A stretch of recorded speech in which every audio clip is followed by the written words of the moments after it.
Vale, profe, gracias. Muy bien, buenos días para todos. El tema asignado para el día de hoy corresponde a la esclerosis múltiple. A manera introductoria, hay que recordar que los trastornos desmielinizantes se caracterizan por una inflamación y destrucción selectiva de la mielina a nivel del sistema nervioso central, con una conservación o preservación relativa de los axones.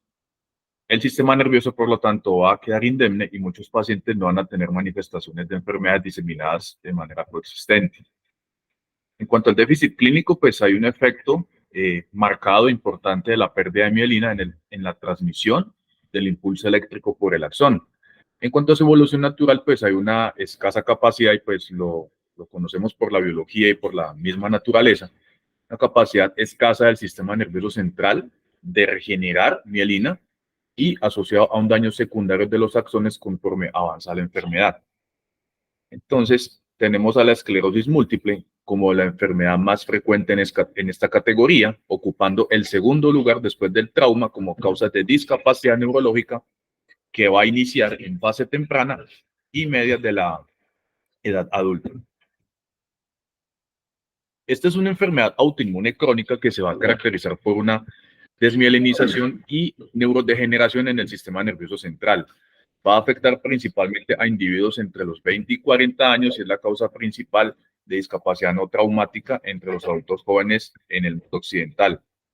Patológicamente se va a caracterizar por áreas multifocales de desmielinización con pérdida de los oligodendrocitos y una cicatrización astroglial.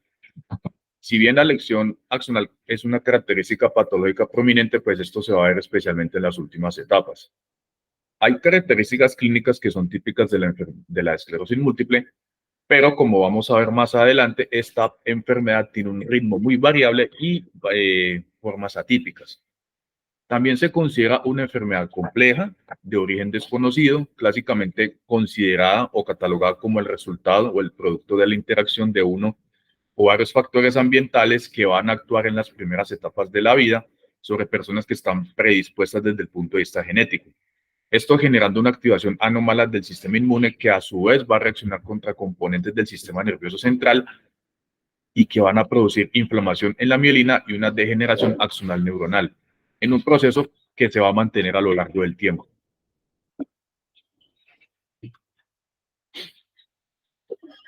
En cuanto a la epidemiología, esta condición va a afectar o afecta a 2.3 millones de personas en todo el mundo. A menudo es diagnosticada entre las edades de los 20 y 50 años, siendo las mujeres que lo experimentan con mayor frecuencia que los hombres.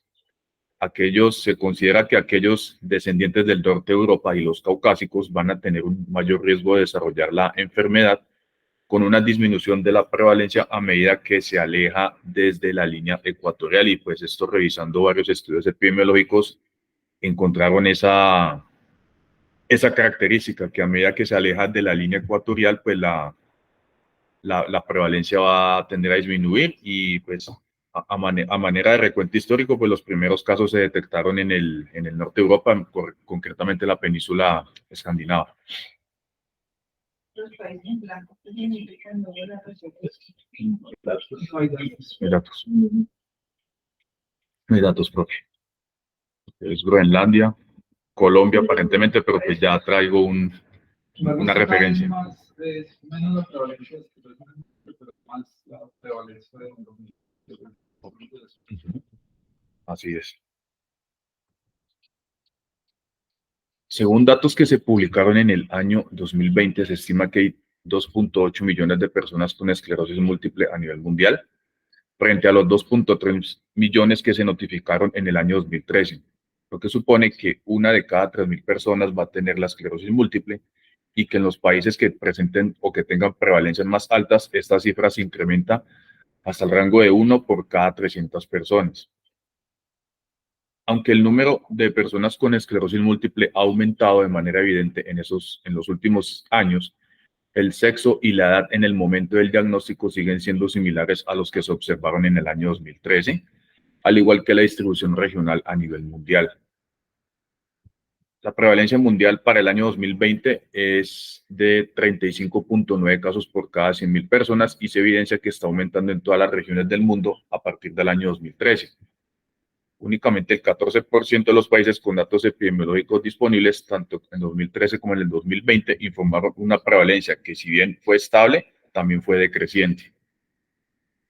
A nivel global, las mujeres tienen el doble de posibilidad de tener esclerosis múltiple que los hombres, y es un hallazgo que viene siendo consistente con datos que se han publicado en décadas previas, mientras que la relación mujer-hombre llega incluso a 4:1 en algunos países y que en otros esta proporción se viene duplicando desde el año 2013.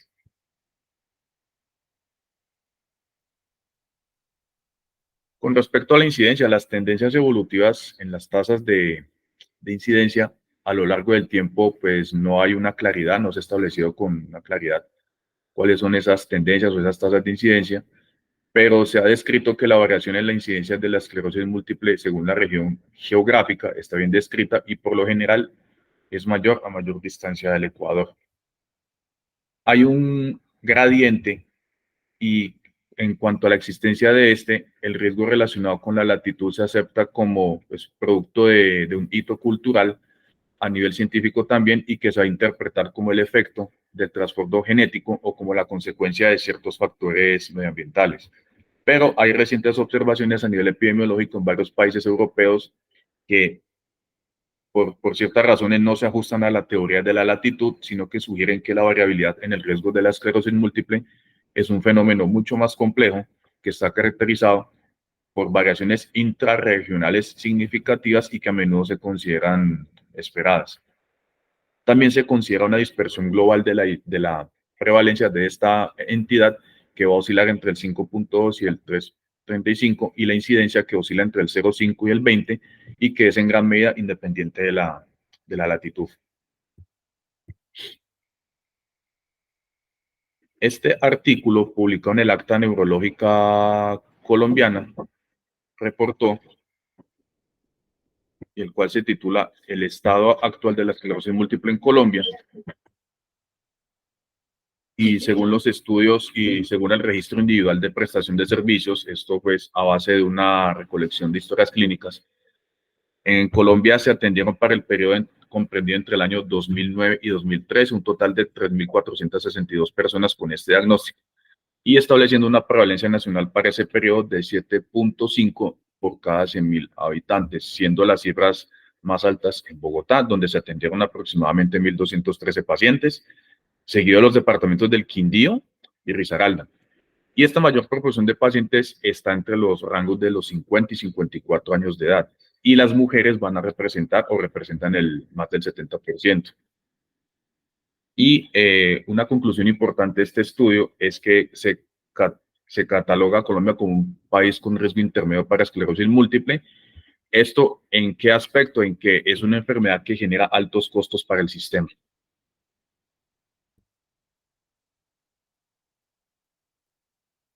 En cuanto a la etiología, sus orígenes siguen siendo un misterio, sigue siendo un reto constante, un desafío, por los múltiples elementos que están involucrados en su aparición y en su génesis. Pero, ¿qué sucede? Hay investigaciones más recientes que infieren que esto va a surgir o esto se va a generar de una fusión de una vulnerabilidad genética y ciertos agentes ambientales del desarrollo hasta la edad adulta joven. Hay ciertos factores específicos que se consideran son altamente atribuibles con respecto a la exposición genética para esta enfermedad y para la capacidad que pueden para generar un impacto. ¿Qué factores se han descrito? La falta, déficit de vitamina D, lo que registran en el artículo que se revisó, la temporada de nacimiento, el consumo de tabaco, que según los estudios epidemiológicos acelera, incrementa más el riesgo de desarrollar la enfermedad, y exposición a ciertos virus como el Epstein-Barr. Otros factores se han descrito como la obesidad, la ingesta de sal, la microbiota intestinal y el efecto que a través de ella tendría la dieta en el posible desencadenamiento y evolución de la enfermedad. Hay otros virus que se han estudiado y que se han descubierto son desencadenantes de esta enfermedad, como son el herpesvirus humano tipo 6 y los retrovirus endógenos humanos. Con respecto al citomegalovirus existe una gran controversia, ya que se acumulan los estudios que lo asocian tanto con un mayor como con un menor riesgo de la enfermedad.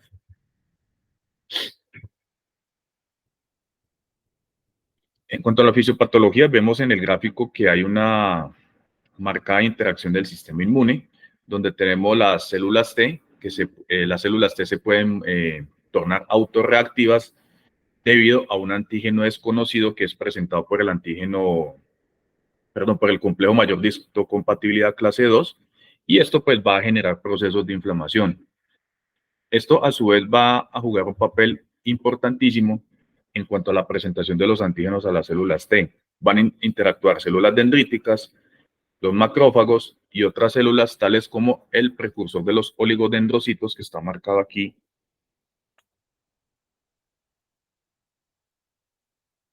y que es un elemento importante dentro del sostén y la arquitectura del sistema nervioso central. Entonces, esto que estamos viendo acá es una cascada de eventos que se van a producir tras la interacción de un antígeno desconocido con células tipo T. Esto también va a generar una disrupción en la barrera hematoencefálica, va a alterar los componentes de la matriz intracelular. Esto va a generar la activación de metaloproteinasas, de integrinas y otras células que favorecen que esas moléculas de adhesión celular permitan que estas células entren al espacio y sigan perpetuando la respuesta inflamatoria. Entonces, como veíamos, hay una disrupción marcada de la barrera hematoencefálica. Todo esto debido al proceso que se describió inicialmente. ¿Y esto en qué va a terminar o qué elemento importante se va a ver comprometido? La mielina. La mielina, a través de toda esta respuesta inflamatoria, pues se va a ver muy comprometida. Esto a través de la perpetuación de la respuesta inflamatoria generada por las células tipo 1 y tipo 2 y todo el repertorio de citoquinas que se van a presentar también. Y esto va a generar también, o se han visto presencia de anticuerpos que están dirigidos contra la mielina. Adicionalmente, se activa la cascada del complemento, que también tiene su sitio de ataque la mielina, y se vienen desarrollando estrategias terapéuticas donde se enfoque exclusivamente en atacar a esos blancos para tratar de frenar un poquito la progresión de la enfermedad. Las manifestaciones clínicas que se han descrito en esta enfermedad, pues es un repertorio, es un conjunto amplio de manifestaciones donde pues las más sobresalientes constituyen la debilidad en extremidades, se puede ver también ataxia, diplopía, síntomas sensoriales, disfunción cognitiva, también se han descrito casos de depresión, fatiga, disfunción sexual, espasticidad, neuritis óptica, disfunción a nivel vesical, constipación, ansiedad, síntomas que se pueden expresar en el signo del Hermit y otros síntomas que se consideran paroxísticos. Los hallazgos clínicos que a menudo se encuentran y que pueden darnos una orientación para pensar o sospechar que un paciente esté presentando esta enfermedad y que se pueden evidenciar al examen físico. Entonces se puede evidenciar un defecto relativo en cuanto a la aferencia pupilar, causada pues por un compromiso del nervio óptico. Una palidez, se describe una palidez a nivel del disco óptico si se efectúa una oftalmoscopia, pues esto puede estar relacionado con una neuritis óptica, una oftalmoplegia internuclear, una ataxia cerebelar y signos sugestivos de compromiso de la médula espinal, dentro de los cuales destacan la paraparesia espástica, la disfunción vesical y la ataxia. Pues eso hace parte del conjunto de los disautonómicos que también se han descrito en pacientes con esclerosis múltiple. En cuanto al curso de la enfermedad, inicialmente se presenta como un síndrome clínico aislado, que es lo que se ha descrito como la primera manifestación y que se traduce en una desmielinización focal y que alternativamente puede constituir episodios de recaída. Entonces, hay una alta probabilidad de que los individuos con este primer episodio, que es el síndrome clínicamente aislado, puedan tener un segundo ataque. Esto va bajo la base de nuevas lesiones que se documenten en la resonancia con un tiempo aproximado de 3 meses y que tengan una diseminación en el tiempo. También se ha descrito el síndrome radiológicamente aislado. ¿Y esto en qué se puede evidenciar? Un ejemplo, pacientes que se sometan a una resonancia por una razón que de entrada no nos haga pensar o sospechar en una esclerosis múltiple, por ejemplo, una cefalea. Y entonces, al hacer esa resonancia, hayan signos sugestivos de desmielinización, pues se puede diagnosticar como ese síndrome radiológicamente aislado y puede aumentar la probabilidad de desarrollar esclerosis múltiple. Hay otro concepto que está emergiendo mucho en cuanto a la descripción de esta enfermedad y pues, traduciéndolo al español, no evidencia de enfermedad activa. Y esto va a constituir un objetivo de tratamiento para los pacientes con esclerosis múltiple. Esta descripción es altamente efectiva y puede permitir orientar el tratamiento y también se puede asociar a lo que se considera como el pronóstico en cuanto a la discapacidad a largo plazo.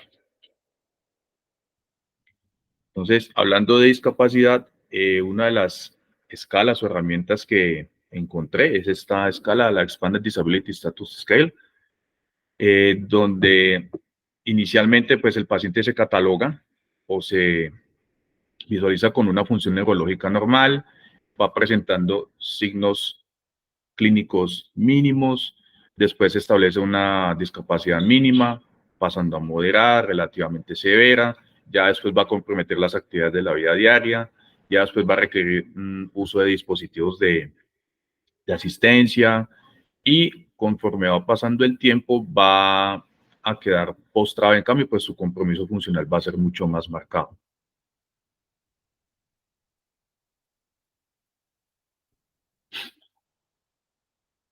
Dentro de las formas que se distinguen clínicamente de la esclerosis múltiple, pues tenemos la recurrente remitente y esta constituye síntomas en forma de brotes durante algunos días, semanas o incluso meses con una mejoría parcial o total. Se ha descrito que hasta un 85% de personas inicialmente son diagnosticadas con este subtipo.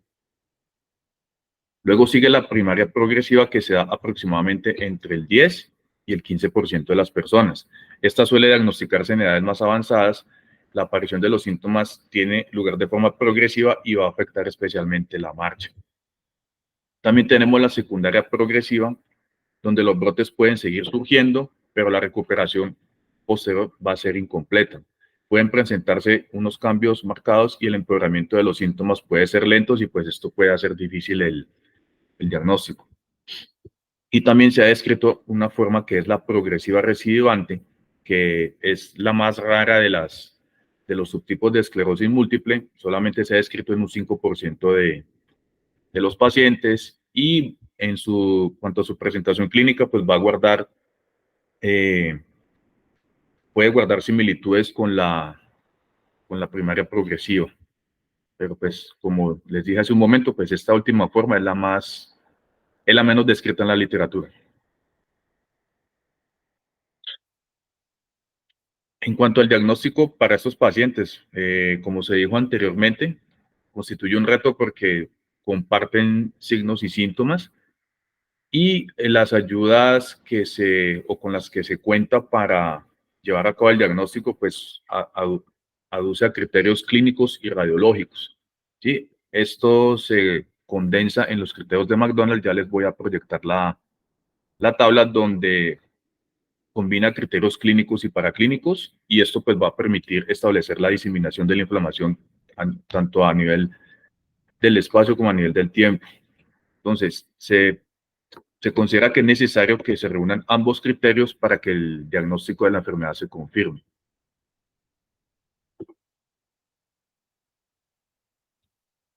Entonces, aquí tenemos los criterios de McDonald.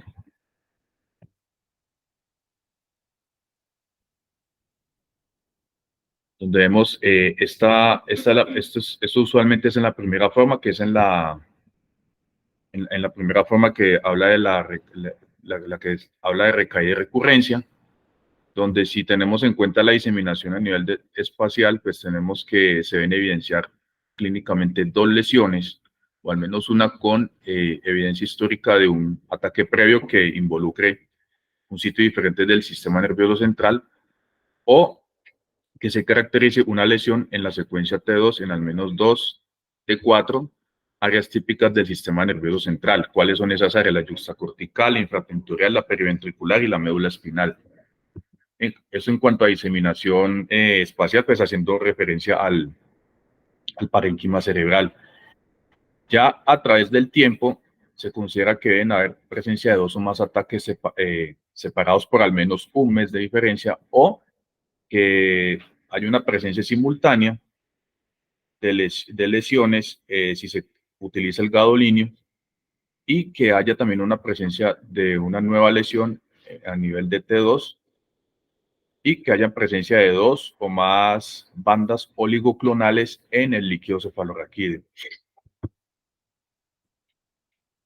En la primera progresiva se tiene en cuenta el tiempo en cuanto a la retrospectiva o a lo prospectivo, y también se tiene en cuenta los siguientes criterios. Pues esto es más que todo radiológico, y a nivel de la secuencia T2, si hay lesiones características en uno o en más espacios a nivel cerebral, donde se puede evidenciar a nivel infratentorial, yuxtacortical, periventricular o en la médula espinal.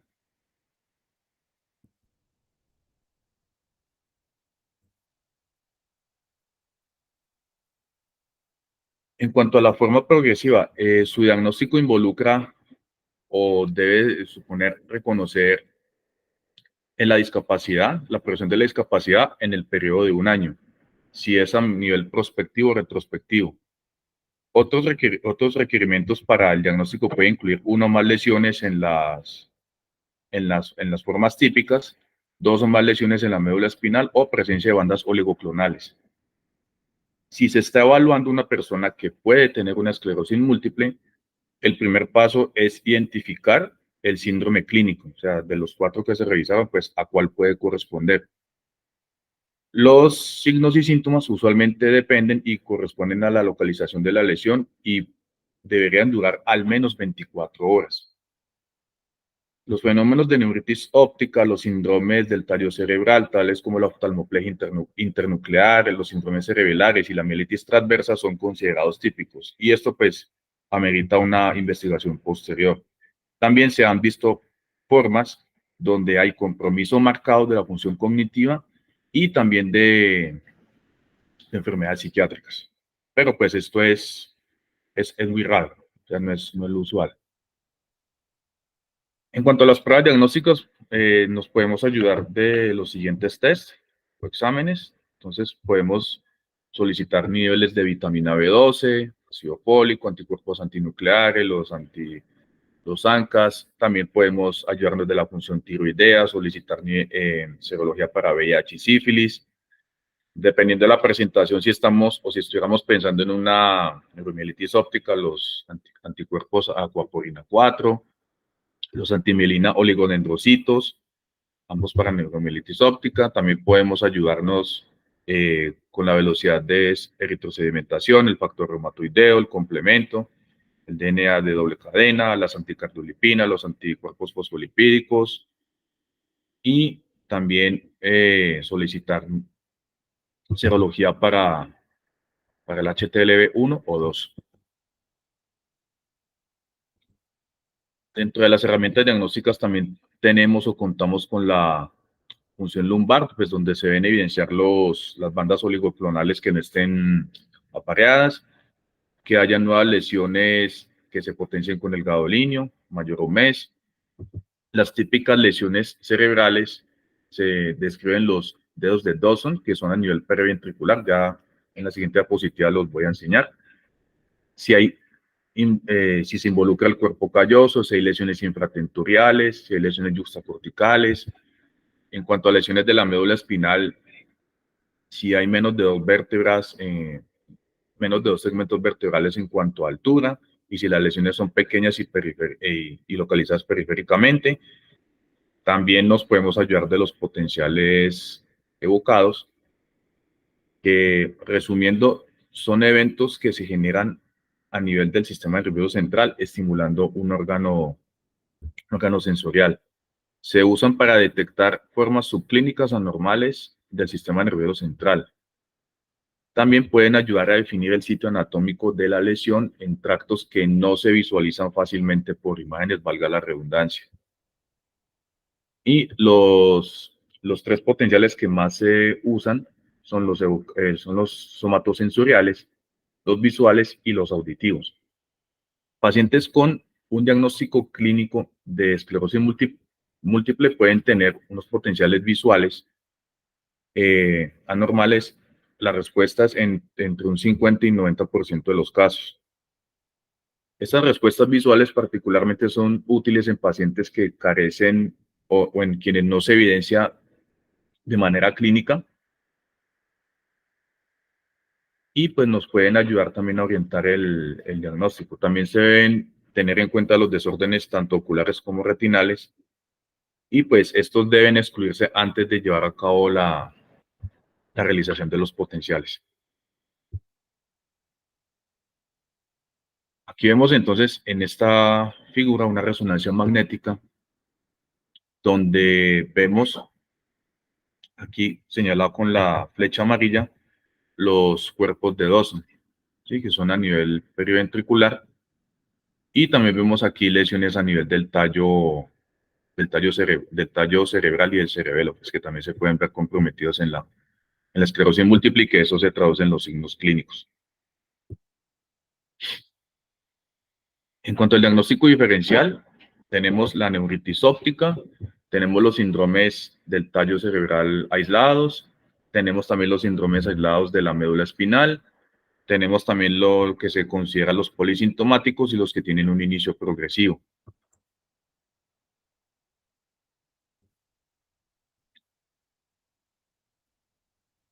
También tenemos otras entidades que pueden simular una esclerosis múltiple, tales como el lupus, infecciones como la sífilis, la enfermedad de Lyme, ciertas patologías nutricionales, la neuroretinitis. Eso en cuanto a la neuritis óptica. Aquí en los síndromes del tallo cerebral, pues hay que tener en cuenta si hay malformaciones y que hayan eventos isquémicos hemorrágicos, y también hay fenómenos infiltrativos, el mismo componente, perdón, inflamatorio. Aquí tenemos si ya el compromiso o si se está pensando en el compromiso de la médula espinal, pues fenómenos compresivos, tumores, patologías que afectan los discos intervertebrales, fenómenos de isquemia, fenómenos de infarto. En cuanto al componente inflamatorio, pues tenemos, además del lupus, el síndrome de Sjögren, y el componente infeccioso, pues que prácticamente es parecido a los dos anteriores. Y también hay que tener en cuenta la deficiencia de vitamina B12, la toxicidad por óxido nitroso, la deficiencia de cobre, ciertas malformaciones arteriovenosas, y también hay que tener en cuenta dentro del diagnóstico diferencial la miastenia gravis y el síndrome Guillain-Barré. En la categoría polisintomática tenemos entonces eventos isquémicos como el accidente isquémico transitorio, el accidente cerebrovascular, la enfermedad de vasos pequeños, la migraña, las vasculitis primarias del sistema nervioso central, y ya en los que son de inicio progresivo hay que incluir los fenómenos compresivos, las mielopatías metabólicas progresivas, el componente genético, la paraparesia espástica hereditaria, la ataxia espinocerebelosa, las leucodistrofias y las infecciones ocasionadas por el HTLV1 y el HIV.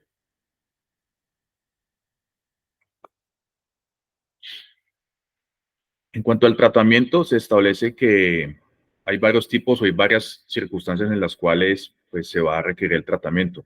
La primera, el manejo de síntomas severos o las recaídas.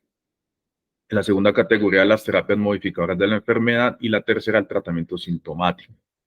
En cuanto al tratamiento sintomático, ya he descrito el uso o la utilización de medicamentos como el baclofeno si se evidencia espasticidad y la gabapentina, que también se ha descrito que es utilizada para esta condición. La tizanidina y el santroleno son medicamentos o son considerados de segunda línea, mientras que las benzodiazepinas son medicamentos de tercera línea. Ya si se evidencia que el paciente tiene fenómenos a nivel vesical como incontinencia, pues se puede tratar con antidepresivos tricíclicos del orden de la amitriptilina, pues tener en cuenta si el paciente es demasiado, si es demasiado adulto mayor, pues tener cuidado con este medicamento, la oxibutinina. Y en cuanto a los síntomas que involucren la parte intestinal, la parte de la evacuación, pues se pueden utilizar ablandadores, perdón, del bolo fecal. Y si el paciente, además de eso, presenta fenómenos de disfunción eréctil o impotencia, pues se ha descrito el uso de la papaverina y el sildenafilo.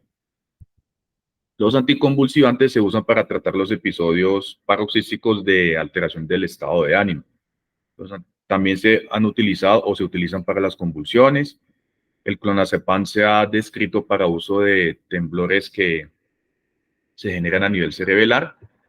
Y la amitriptilina se ha descrito efectiva para el dolor neuropático, pero también se ha descrito que tiene cierta utilidad para la depresión. Y para pacientes que presenten síntomas de fatiga, pues se ha descrito el uso de amantadina. Desafortunadamente no hay terapias que soporten la remielinización o la reparación a nivel cerebral. Pues eso por lo que ya se ha descrito del potencial regenerativo que hay a nivel del sistema nervioso central. Las recaídas se definen como episodios agudos de deterioro neurológico que tengan un curso mayor a 24 horas. Los síntomas leves pueden ocurrir de manera aislada y usualmente no se traten a menos que ocasionen un distrés significativo. En cuanto al tratamiento de esta recaída, se ha descrito el uso de metilprednisolona 500 miligramos por día por 5 días, pero la evidencia actual sugiere que no hay diferencia entre a mediano y largo plazo de los resultados entre personas que se les dé metilprednisolona oral como intravenosa. Pero si los pacientes tienen recaídas muy marcadas, tienen historial de diabetes o historial de depresión o fenómenos de manía, el tratamiento con corticosteroide oral no va a ser efectivo y en ese caso se sugiere el uso de metilprednisolona intravenosa que se da en ciclos cortos por 3 días.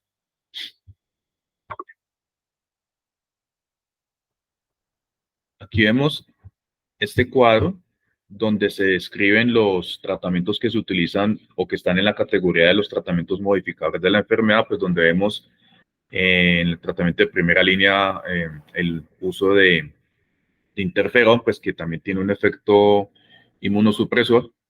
Tenemos también inmunomoduladores orales como el fumarato y la teriflunomida y medicamentos como el fingolimod y el ponesimod.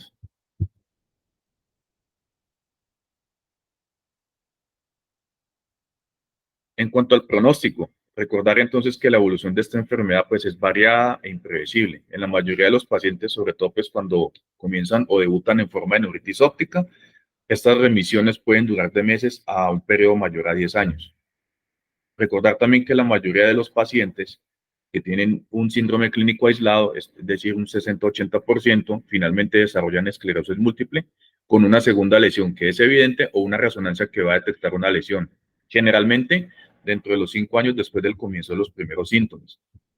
El tratamiento con las terapias modificadoras puede retrasar la progresión de la enfermedad. Los pacientes con síndrome radiológico aislado, sin antecedentes de episodio clínico que sea compatible con desmielinización, cuentan con un riesgo de desarrollar la esclerosis múltiple entre un 19 a 90%. Esto va a depender de la edad del paciente y si hay presencia de lesiones en la médula espinal o con realce de gadolínea. La resonancia magnética inicial de cerebro o de médula espinal muestra o evidencia de enfermedad más extensa. Y esto se asocia a que los pacientes pueden estar en riesgo de discapacidad, al igual que los pacientes que tengan síntomas motores, intestinales o vesicales cuando se presentan o tienen una recuperación incompleta durante las recidivas.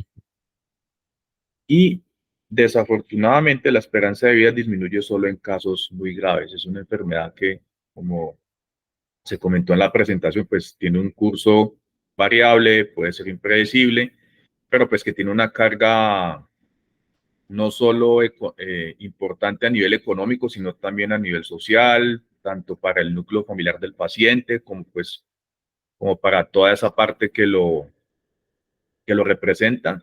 Y es importante también en la parte clínica, pues hacer una detección oportuna para enfocar el tratamiento y disminuir la progresión de la enfermedad. Muchas gracias.